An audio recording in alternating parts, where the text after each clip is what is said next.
You ever notice how prayer is basically just people leaving voicemails for God? Yeah, the big guy in the sky has the busiest answering machine in the universe. Billions of people mumbling to themselves, asking for stuff, demanding miracles, begging for mercy, like they're calling customer support. Except here's the kicker. There's no callback. None. Not even a text message. At least Comcast puts you on hold with bad music. With prayer, you don't even get the hold music. Just silence. Pure silence. It's like you've been muted in the divine Zoom call. People still keep doing it, though. Every day, every night, on their knees, at their tables, in their pews. They think they're submitting tickets to some cosmic complaint box. It's me again, just following up on my previous request about my aunt's hip replacement in the Mega Millions jackpot. They act like heaven has a whole department just waiting to troubleshoot their life. You ever imagine that? God's help desk. Yes, sir. I see your prayer here. You've been praying for a promotion since 1984. Let me just put you on eternal hold while we escalate your case to the Archangel Michael T. To the Archangel Michael. As they? And nobody ever stops to ask the simple question. Who's reading these prayers? Who's got time for this stuff? There are over 8 billion people on this planet. That's a lot of praying. A lot. People are praying all day long for everything. Good weather, safe travel, healthy babies, Super Bowl wins, clear skin. You know there are teenagers right now praying to God to hide their pimples. Imagine that. You've got someone in a war zone praying not to die. Someone starving praying for food, and then right next to them, some kid in the suburbs is praying for his face to clear up before prom. Priorities. And they all think God is listening, sorting it out like a cosmic receptionist. All right, let's see. We've got a famine over here, a tsunami over there, and oh, Timmy needs his zit gone before the dance. Well, guess what, Timmy? Looks like you're screwed. I'm a little busy today. But that's not how people picture it. They think God is hanging on every word, nodding thoughtfully, stroking his beard, writing down notes like Santa Claus. Okay, you want a pony, you want world peace, you want your boss to choke on a bagel. Got it. All noted. We'll see what we can do. The funniest part? People don't even pray for logical stuff half the time. They pray for completely ridiculous things. Please, God, let my team win this Sunday. Both teams are praying. Both of them. And not just the players, the fans too. Whole cities praying against each other. If prayer really worked, half of these games would end in divine lightning strikes. Imagine God sitting there like, well, one side wants a win. The other side wants a win. I guess I'll just cancel the whole game. Thunderstorm incoming, screw you all. But no, people don't think that way. They think their particular prayer is special. Everyone thinks they've got the direct line. Everyone thinks they've got the VIP number for the complaint department. Excuse me, I know you're busy with earthquakes and genocides, but if you could just help me find my car keys, I'd really appreciate it. Where? You ever hear those stories? People lose their keys, they pray, then 5 minutes later, boom, they find them under the couch. It's a miracle. No, idiot. It's called looking under the couch. You didn't need Jesus Christ, you needed better eyesight. And when they do find their keys, they give the credit to God. Every time. They thank him for the parking space, the test score, the fact their souffle didn't collapse. Like the almighty creator of the universe who supposedly whipped up galaxies and black holes, took a little time out of his busy schedule to make sure your lemon meringue pie didn't fall flat. This is what people believe. And they don't even hear how stupid it sounds. But let something terrible happen, oh, suddenly God's off the hook. Suddenly the complaint box is out of service. Well, God works in mysterious ways. Yeah, mysterious, all right. Mysteriously like not giving a damn. Funny how people never apply the same logic both ways. When something good happens, it's God. When something bad happens, it's mysterious. Translation. When life screws you, don't ask questions. Just nod and keep praying. It's the greatest scam ever invented. Built-in excuses.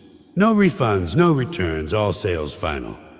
And the more you look at it, the more prayer just feels like people talking to themselves. You know why? Because that's what it is. You kneel down, you close your eyes, you whisper your wish list, and in your head you hear an answer that sounds suspiciously like your own voice. Gee, what a coincidence. Every single person who prays somehow hears God telling them exactly what they already wanted to hear. If you're religious, you hear keep the faith. If you're selfish, you hear don't worry. You deserve that car. If you're an idiot, you hear go ahead by crypto. Funny how God never tells anybody to do something they absolutely don't want to do. Nobody ever hears to stop praying and go clean your toilet. You know why? Because there's nobody on the other end. You're leaving messages in the void. It's like writing letters to Santa when you're 40 years old. Well, the only difference is with Santa, at least once a year, you actually get a present. With God, you're lucky if you find your keys. And if you do, you're dumb enough to thank him for it. And the best part, people will tell you prayer gives them peace. Peace! Sure, sitting in a quiet room talking to nobody can be calming. That's not divine, that's just meditation. That's your brain taking a break from reality. You can get the same effect from a nap, or a joint, or just staring at a fish tank for 10 minutes. But no, people need to dress it up, make it holy. Because if they admitted it's just them talking to themselves, they'd feel silly. So instead, pretend the void is listening, and they call it faith. So here's the big picture. Prayer is the world's largest complaint box, and it's never been opened. Billions of messages, billions of requests, billions of cries for help, all piling up in the cosmic spam folder. Nobody reading them, nobody answering them, nobody even marking them as a scene. Just humanity, generation after generation, kneeling and begging and hoping while nothing happens. Absolutely nothing. And still, they keep praying. That's the beauty of it. They never stop. They'll pray forever, even though the line's been dead since day one. Because deep down, people would rather believe in a broken complaint box than admit the truth. Nobody's on the other end. That's why prayer is the greatest waste of time ever invented. You ever notice how prayer is like gambling? Everybody's placing bets on their personal outcome, and God's supposed to be the house. That's what it is. People think they're talking to some benevolent father figure, but what they're really doing is treating the Almighty like a bookie. Hey God, put me down for a win on Sunday. $20 says my team takes it. And if the team loses, well, I guess God wanted them to build character. Yeah, right. God's teaching your linebacker about character by blowing his ACL. Makes sense. The funniest part is how often prayers directly cancel each other out. You don't even need philosophy to poke holes in prayer, just basic math. Think about it. One farmer prays for rain to save his crops. Another farmer down the road prays for sunshine so his hay can dry. What's God supposed to do? Send a thunderstorm with a sunroof? Maybe drizzle on just one side of the field like a divine lawn sprinkler. Imagine God looking at the prayer board. Okay, this guy wants wet. That guy wants dry. Maybe I'll just split the difference and send humidity. Screw both of them. Sports are the best example. Sports are drowning in prayers. Athletes praying before games, fans praying in the stands, whole churches praying for one team to win. Both sides doing it. You've got a quarterback kneeling in the locker room and please God, let me throw a touchdown. Meanwhile, the safety on the other side is kneeling and please God, let me intercept that pass. Who's God supposed to listen to? Does he flip a coin? Heads, you get the touchdown. Tails, you get the interception. What kind of divine justice is that? You don't need God for that, you just need Vegas. And fans, the fans are the worst. Fans actually think their personal prayers influence the outcome of a game. Please God, let the Patriots win.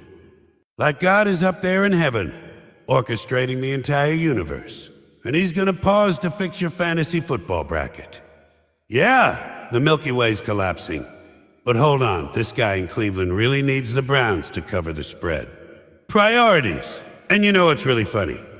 Sometimes the prayers don't even cancel, they just stack up into nonsense. Imagine two nations at war. Both sides praying to the same God for victory. Happens all the time. You've got one general in one country blessing his troops that God give us strength to crush our enemies. Then on the other side, another general is saying the exact same thing. God, help us defeat these bastards. So what's God do? Root for both teams? Split himself in half like a divine cheerleader? Imagine God wearing two different jerseys, switching sides at halftime. Now come on, boys, you can do it. Well, not you, the other boys. Sorry, my bad. And the soldiers eat it up. They think God's on their side. Every army in history thought God was on their side, every single one. You ever notice that? Nobody ever goes to war saying, well, God's against us, but we'll give it a shot anyway. No, everybody thinks the big guy picked them. Even when they're losing, they'll say, God is testing us. Oh, yeah. Well, he's doing a hell of a job. You're down 3 cities, 20,000 men, and your supply lines are gone. Some test. At that point, God isn't testing you, he's betting against you. That's why I say God sounds less like a deity and more like a bookie. People come crawling to him, making their little deals. Please God, if you let my horse win, I'll quit smoking. Oh, please God, if you let my daughter get into college, I'll stop cheating on my taxes. They're bargaining, straight up bargaining. And if it doesn't work, oh, then they start hedging their bets. Well, maybe it wasn't God's will. Yeah, maybe it wasn't God's will, or maybe you were just a sucker who put money on the wrong horse. And let's be honest, if prayer really worked in sports, there would be no underdogs. Never. Nobody would lose if they just prayed hard enough. But no, that's not what happens. You get teams that pray, chant, kneel, bless themselves, make the sign of the cross, kiss the sky, and then get crushed 42-0. Every time. So what's the excuse? Well, the other team must have prayed harder. Oh, sure, it's a piety contest now. Whichever team grovels more gets the W. Forget training, forget strategy, forget talent. It's all about how many Hail Marys you can crank out before kickoff. By that logic, the most religious country should win every Olympic medal, but they don't. You ever seen the Vatican's medal count? 0. That's right, the home team of God himself hasn't won a damn thing. Guess the Pope forgot to stretch. But here's where it gets even more ridiculous. People don't just pray for games or wars, they pray for the lottery. Oh, that's the big one. Please God, let me hit the jackpot. Millions of people every week praying to win the lottery. Do you know how insane that is? You've got a 1 in 100 million chance, and you think prayer's gonna tip the scales. And if it did, what would that mean? That God is basically running a numbers racket. He's sitting there like, all right, Johnson prayed extra hard, so he gets the jackpot. The rest of you can go screw yourselves. That's not divine providence. That's mob-style favoritism. God is Tony Soprano. You want the Powerball. You come to me, you show respect, maybe I make it happen. Otherwise, fuck it about it. And still, people keep praying for it. Every time there's a big jackpot, the prayers flood in. Oh, please, Lord, let me win so I can help the poor. Yeah, sure, help the poor. That's why you bought a boat and a jet ski and disappeared from your family the second you hit the jackpot. Very charitable. The truth is, people don't pray to help others. They pray to help themselves. It's always a me, winning me getting the raise, me passing the exam, me finding love. Everybody wants God to be their personal butler, their celestial concierge. Hello, room service, yes. I'd like a better life, delivered hot, please. And when those prayers collide, oh man, that's comedy gold. Take relationships. You've got one person praying for their ex to come back. Meanwhile, the ex is praying never to see that person again. Imagine God handling that ticket. Okay, she wants him back, but he wants her gone. I guess I'll make them run into each other at the grocery store and let them figure it out. Divine matchmaking at its finest. The truth is, prayer is just a slot machine with extra steps. You pull the lever, hope for the jackpot, and when nothing happens, you tell yourself, well, maybe next time. You never stop to think the machine isn't even plugged in. You just keep feeding it quarters, because the fantasy is too comforting to give up. And the whole time, you're convinced God is sitting in the back room, keeping track of who put in the most coins and deciding who gets the payout. It's the same illusion every gambler has. They think the system cares about them personally. Well, God knows my heart, he knows my needs. No, he doesn't, because if he did, he'd stop half the nonsense right there. He'd say, listen, stop praying about your team, stop praying about your ex, stop praying about your dog's rash. I've got bigger problems, okay? There's a supernova going off in another galaxy. Try to keep some perspective. But that never happens. Instead, people keep treating God like a bookie, putting in their bets, hedging their losses, hoping for a miracle.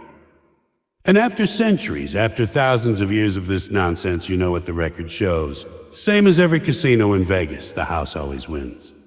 You ever notice when prayers don't get answered, nobody ever says, well, maybe this whole thing is bullshit? No, they never say that. They've got a whole arsenal of excuses ready to go. A built-in defense system, the big excuse machine. That's what religion really is. An excuse machine that runs on faith and produces nonsense. It's like people went out of their way to invent the perfect system where it never fails. Because even when it fails, that's part of the plan. It's genius, really. It's like buying a toaster that never makes toast, but every time it burns your bread, you tell yourself, oh, so well, maybe the toaster works in mysterious ways. And that's the big one, isn't it? A God works in mysterious ways. Oh, what a phrase. The Swiss Army knife of religious excuses. Covers everything. A kid dies in a car accident. Oh, God works in mysterious ways. Somebody wins the lottery. Oh, God works in mysterious ways. You drop your toast and it lands butter side up. Same thing. They use it for everything. And it's perfect because it means you never have to think. You just wave your hand and say, mysterious ways, and boom, conversation over. Don't question it. Don't analyze it. Just nod like a zombie and keep on praying. It's the ultimate spiritual shrug, the divine A, and people buy it, they swallow it whole. They don't stop and say, oh, wait a second, if the ways are so mysterious, how do you know it's God? Maybe it's just random shit happening because the world is a chaotic mess. But no, they need the excuse. Because without the excuse, they'd have to face reality, and reality is terrifying. Reality means sometimes you're screwed and there's nobody up there keeping score. But people can't handle that, so they keep the excuse machine running. Another favorite, a God has a plan. Oh boy, that one's right up there with the mysterious ways. God has a plan. People say it like it's supposed to be comforting. You're standing there at a funeral staring at a dead child in a casket, and some idiot leans in and says, don't worry, God has a plan. A plan? What kind of plan involves killing a 5-year-old with leukemia? If that's the plan, I don't want to see the rough draft. Imagine working for a company where the manager's plan involved randomly firing people and setting the building on fire. You'd call that guy a psychopath. But when God does it, oh, suddenly it's divine wisdom. Because the excuse machine says so. And the excuse has always been toward protecting God's reputation. That's the goal. No matter what happens, no matter how bad it looks, you gotta make sure God's still the good guy. You can't let him take the blame. So you twist yourself into knots, making excuses, blaming yourself, blaming Satan, blaming society, blaming anyone but the guy who supposedly runs the whole show. It's like having a corrupt landlord who never fixes anything. But instead of blaming him, you keep blaming the neighbors. Well, maybe the ceiling collapsed because I wasn't humble enough. No, maybe the ceiling collapsed because the landlord doesn't give a shit. And if it's not a mysterious ways or the plan, it's a test. That's another good one. Everything bad that happens is a test. Cancer, a test. Car accident, a test. Getting mugged in the subway, a test. What kind of test is this? It's not sat prep, it's a goddamn endurance trial. And they never stop to ask, why is God always testing people he already knows everything about? Isn't he supposed to be all-knowing? He already knows if you're gonna pass or fail. What's the point? That's like your teacher giving you a pop quiz after reading your mind. It's not a test, it's sadism. But no, people cling to the excuse. Because the big excuse machine cranks it out, and don't worry, this is just a test of your faith. Well, if you need faith to survive the test, then the test is rigged. You fail by default if you don't buy into the system. That's not a test, that's a trap. And then there's the fallback excuse, the nuclear option. It's not God's fault, it's free will. Oh, that one's beautiful. Anytime something really awful happens, they wheel out free will. God gave us free will and humans messed it up. Right. So God gave us free will, but then he punishes us for using it wrong. That's like giving a kid a chemistry set and then grounding him when he blows up the garage. And besides, if free will explains the bad stuff, then why pray at all? If God won't interfere because of free will, then what's the point of asking him to change anything? Oh, but don't think about that. Just crank the excuse machine and keep praying. The whole thing is bulletproof because it's self-sealing. Every failure just becomes more proof. Oh, well, God didn't answer my prayer because it wasn't part of his plan. Well, he didn't heal my grandmother because she was needed in heaven. Needed in heaven, that's a good one. Heaven's supposed to be perfect paradise bliss. Bliss? And apparently, it's running short on supply chain managers and substitute teachers. They always say God needed them in heaven. Really? He couldn't wait 2 weeks? He's eternal, what's the rush? But again, people need the excuse. Because without it, they'd have to admit the obvious. Prayers don't work. And then there's the excuse people use when they get exactly the opposite of what they prayed for. You've seen this one. Someone prays for healing and the person died. You'd think that would be game over. You'd think that's the one time people would throw in the towel. Nope. They say, well, God healed them by taking them to heaven. Oh, sure, that's some real top-shelf spin right there. I prayed for you to get better. You died instead, but technically that counts as a win, because now you're better in heaven. That's not an answer, that's PR. That's like calling a plane crash a successful landing in the afterlife. And the excuses don't just protect God, they protect the believer. Because the other side of the excuse machine is guilt. If the prayer fails, it's not God's fault, it's your fault. And maybe you didn't pray hard enough. Maybe you didn't believe enough. Maybe there's sin in your life. Oh, they'll pile it on. Nothing like kicking somebody while they're down. You've already lost your job, your house burned down, your dog got run over, and now the church tells you it's all because you didn't believe hard enough. What a racket. Imagine hiring a lawyer who loses your case, and then he says, well, it's your fault for not believing in me strongly enough. You'd fire his ass. But with God, oh no, you blame yourself, and you keep paying the retainer. The excuses are endless, and they're designed to keep the system going. Because without the excuses, the whole thing collapses. If people admitted the obvious, that prayer doesn't work, that life is random, chaotic, and sometimes just plain cruel, the churches would be empty. The prayer circles would dissolve. The faith industry would collapse. So the excuse machine keeps humming along, churning out justifications, covering every hole, smoothing over every crack. It's the world's most efficient bullshit factory, and people are lining up to buy the product. And the crazy part, they're proud of it. They brag about their excuses like their wisdom. They sit in Bible study circles, nodding sagely, saying things like, well, you know, God never closes a door without opening a window. Yeah. Well, maybe that's why so many people fall out of windows. The whole thing is just bumper sticker theology. Shallow little slogans to plaster over the pain. Because facing the truth is too damn scary. Better to mumble a cliche and keep the machine running. So here's the truth. Prayer is a system that fails constantly, and the excuses are there to protect it. They're the duct tape that holds the whole rickety structure together. And people cling to those excuses like life preservers, because without them, they'd be lost. They'd have to admit the thing they've been kneeling for, begging for, crying for their whole lives has been one long unanswered voicemail. And nobody wants to face that. So they keep the excuse machine on, grinding out cliches generation after generation. But at the end of the day, no matter how many excuses you pile up, the result is the same. Nothing happens.